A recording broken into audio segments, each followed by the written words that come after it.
Hey everyone, and welcome back. Today we're going to dive into something pretty surprising, actually. Hmm. It's about this whole thing with the Surgeon General, Right.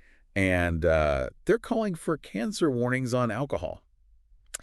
Yeah, that was certainly got a lot of people talking, that's for sure. It did, yeah. I mean, when I first saw the headline, I thought it was Yeah. going to be about like binge drinking or, you know, Right, right. Like really excessive drinking. yeah, exactly. Yeah, But it's not. It's about all levels of alcohol, it is. Yeah, any amount of alcohol. which is kind of a big deal. It's a huge deal. It's a huge deal. And I think that's what makes this New York Times article from January 3rd so interesting. Right. Surgeon General calls for cancer warnings on alcohol.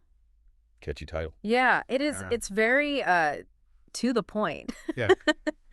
And I think it really captures what's so kind of groundbreaking about this. Yeah, and it's not just saying, hey, maybe cut back a little bit. It's Right. like, whoa, this does link to cancer. It is, yeah, like this is serious. So can you help me understand, like, Yeah. how much weight does the Surgeon General's word actually carry? Yeah, so, I mean, you can think of the Surgeon General as like the nation's doctor, Okay. the top authority when it comes to public health. Right. So when they issue a warning, people listen, Yeah. and it can lead to like nationwide campaigns, changes in policy. Well, wow. We saw this with smoking. Right, yeah. So this has the potential to be a real turning point. Like, not just how individuals think about drinking, but like Exactly. our whole society. Yeah, yeah, how we view alcohol, how acceptable it is, Wow. all of that. You're saying this could be like the beginning of a big shift? I think it could be, yeah. I mean, think about how attitudes towards smoking changed Right. after the Surgeon General's warnings and those The pictures on the packs? the warning labels on the cigarette packs. Yeah. I mean, this could be the start of something similar for alcohol. So wait, are you saying they're going to put warning labels on like bottles of wine? Yes, that's exactly what the Surgeon General is proposing.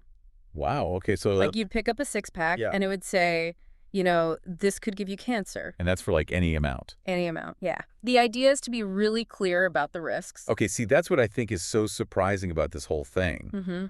Because I think a lot of people, maybe even myself included, we have this idea that like a glass of wine a day or a beer here and there, Yeah. it's not a big deal. It's a very common misconception, Oh, yeah. and that's exactly what this warning is trying to address. So the science is saying even small amounts of alcohol are linked to cancer. Yeah, the research is pretty clear on that. Right. Even small amounts, like a single drink per day, Wow, okay. can increase your risk for certain cancers. Like what kind of cancers? Well, the article mentions a few specifically: breast cancer in women, Okay. colon cancer, liver cancer. And that's from just like a little bit of alcohol. Yeah, it's not about saying like, okay, this many drinks equals this much risk. It's more about understanding that the risk increases with each drink, I see. and that even one drink a day can have an impact. Okay, so how does that even work? Well, it has to do with how our bodies process alcohol.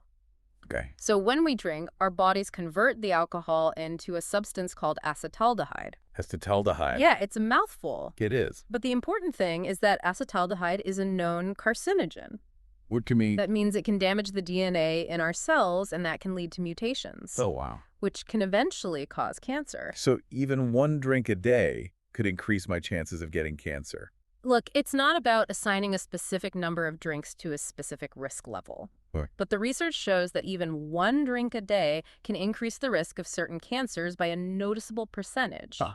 For example, some studies have shown that women who have one alcoholic drink per day have a 5 to 10% higher risk of developing breast cancer compared to non-drinkers. Wow. I had no idea. Yeah, it's significant. Okay, but let's be real. The alcohol industry is huge. They're not just going to like let this happen, are they? You're absolutely right. There will definitely be pushback. Right. We've seen this with other public health measures. Like what? Well, think about the tobacco industry. Oh, yeah. And how fiercely they opposed warning labels and smoking bans. Oh, right. Yeah. So it's likely we'll see something similar here. So this could be a big fight between like public health and the alcohol industry. Yeah, it's definitely a possibility. Wow. But the fact that the Surgeon General is taking the stand, Yeah. it really suggests a major shift in how we think about alcohol and its risks. So this isn't just about putting some words on a bottle. Right. It's about like a fundamental change in Yeah. how we see alcohol as a society. Exactly. It's about changing social norms. Wow. And that brings up a big question for all of us. What's that? How will these warnings, this potential shift in how we view alcohol, how will it affect our own choices and behaviors? Yeah, that's a really good question. It's something to think about. It is. I know I'll be thinking about it next time I reach for a drink. Me too. Well, thanks for breaking all this down for us. Yeah, of course. This is definitely a lot to consider. It is. And for everyone listening out there, keep those brains buzzing. Always. Until next time. See you then. Bye. Bye.